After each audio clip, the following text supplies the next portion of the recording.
Bienvenidos a un nuevo vídeo donde explicaremos las conclusiones de este trabajo de fin de grado.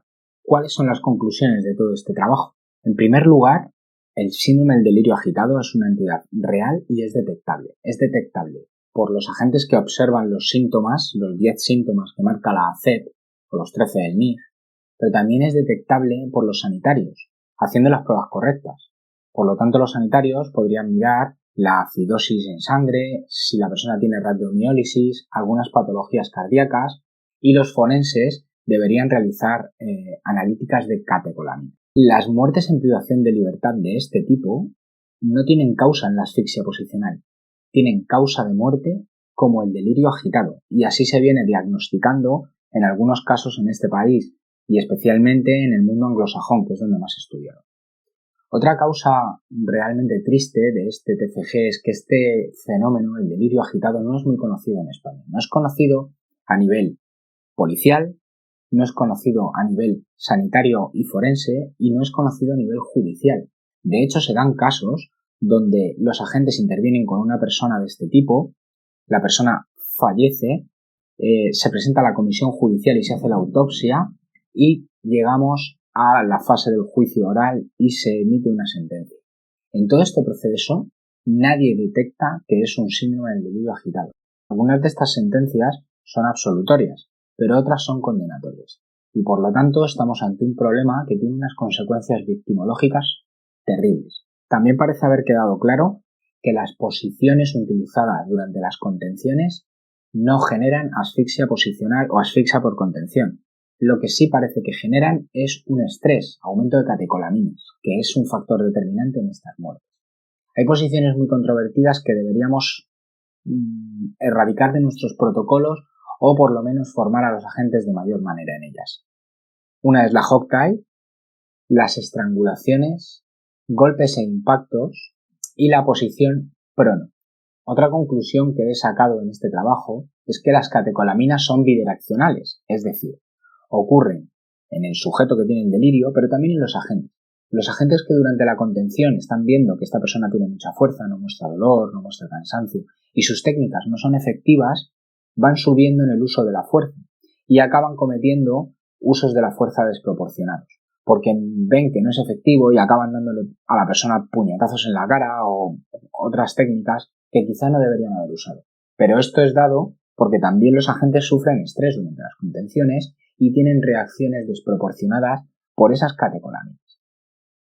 Hay una cuestión muy importante en estas conclusiones y que debería llegar a algo que todos los policías sabemos, pero que parece que el ámbito judicial está teniendo una brecha con la realidad de la calle, y es que no existe un uso de la fuerza inocuo.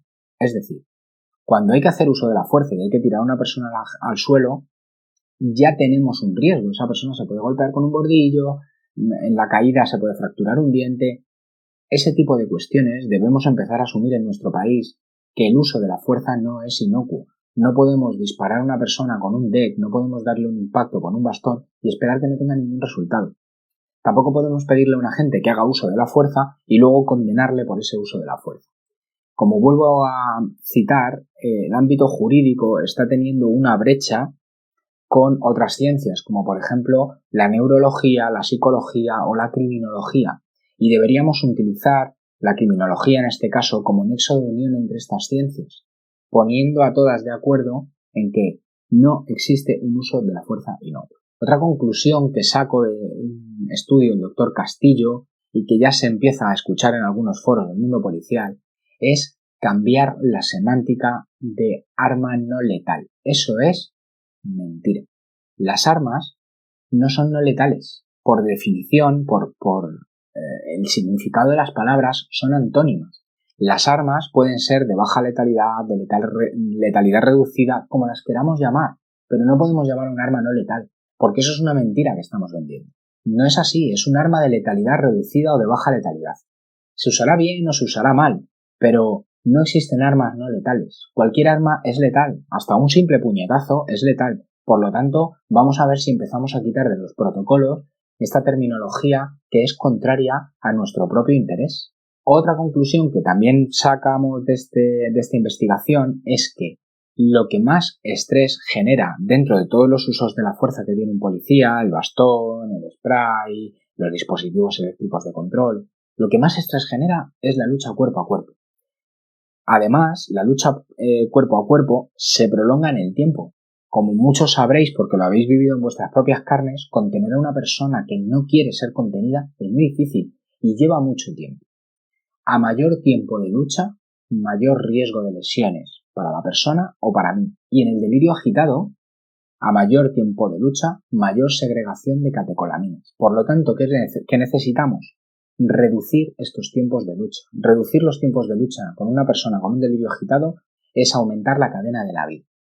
Por lo tanto, y aquí es donde entra una parte muy controvertida, se ha demostrado que los dispositivos eléctricos de control reducen el tiempo de contención de una persona. Vamos a poner el ejemplo del dispositivo eléctrico de control más extendido en el mundo, que es la marca Taser. Un Taser tiene un disparo de 5 segundos y en esos 5 segundos genera una incapacitación neuromuscular. Con esa incapacitación neuromuscular generamos una ventana de oportunidad para que los agentes puedan sujetar a la persona. ¿Quién puede sujetar a alguien en 5 segundos? Es muy difícil. Por lo tanto, los dispositivos eléctricos de control deben implementarse en nuestros protocolos policiales para contener a estas personas de forma rápida y no generar una lucha en el suelo como hemos visto en algunos vídeos de 2, 3, 4 minutos. Eso es un alto riesgo de sufrir lesiones, la persona, nosotros, y en estos casos del delirio agitado las catecolaminas hacen unos efectos terribles. Otra cuestión que debemos implementar en nuestros protocolos es el rol del evaluador. Una persona que mientras se está desarrollando la acción esté haciendo una función, vamos a decir, como de árbitro y que esté mirando a la persona a ver qué le está ocurriendo. Voy a poner un ejemplo en el que todos hemos visto las imágenes de Floyd, del caso de los Estados Unidos. Si ahí hubiéramos tenido un evaluador, le hubiera podido decir al compañero: para que lo estás estrangulando. Entro en una parte muy compleja y es la falta de formación de las fuerzas y cuerpos de seguridad. Y aquí concretamente me refiero al patrullero. El patrullero es el gran olvidado de las fuerzas y cuerpos de seguridad. Tenemos cuerpos muy especializados con muchísima formación, pero ellos vienen normalmente después. El primero que se lo come es el indicativo de seguridad ciudadana. Y a este indicativo, la mayoría de fuerzas y cuerpos de seguridad no le dan una formación continua. ¿Cómo podemos esperar que una persona contenga un sujeto que no muestra dolor, no muestra cansancio, tiene fuerza sobrehumana, va bajo los efectos de sustancias, con formaciones, en el mejor de los casos, trimestrales? Y aquí también quiero tirar una piedra en el tejado de la responsabilidad nuestra. Los policías tenemos que estar solicitando esto constantemente. Los policías tenemos que formarnos constantemente en estas cuestiones. Además, estas formaciones tienen que estar basados en entrenamientos realistas. No valen sistemas de defensa que son coreografías o que tu propio instructor te dice: no, tú tienes que practicar 8 años para llegar al conocimiento absoluto. No, esto es un poco Kung Fu Panda. No, yo necesito algo que sea efectivo, rápido y que un agente lo aprenda de manera rápida. No necesito 500 técnicas, necesito 3 y esas 3 machacarlas. Por último, entramos en los protocolos. Las fuerzas y cuerpos de seguridad, en cuestiones del delirio agitado, carecen de protocolos y los protocolos que existen no se ajustan a la evidencia científica. No se han hecho con mala intención, al contrario, tienen muy buena intención, pero por desconocimiento o por falta de actualización algunos de ellos no se ciñen a la evidencia científica. El único protocolo que hoy en día se ciñe a la evidencia científica es el realizado por el Servicio Catalán de Salud en conjunto con Mossos d'Esquadra y Guardia Urbana. Es el único protocolo que hoy en día es válido para estas cuestiones. Es un protocolo de 32 páginas, mientras que los demás tratan esto en epígrafes que no llegan ni a 300 palabras, 400, y lo tratan de manera muy genérica. Y hay cuerpos que ni siquiera tienen un protocolo de personas violentas. Muchas gracias a todos.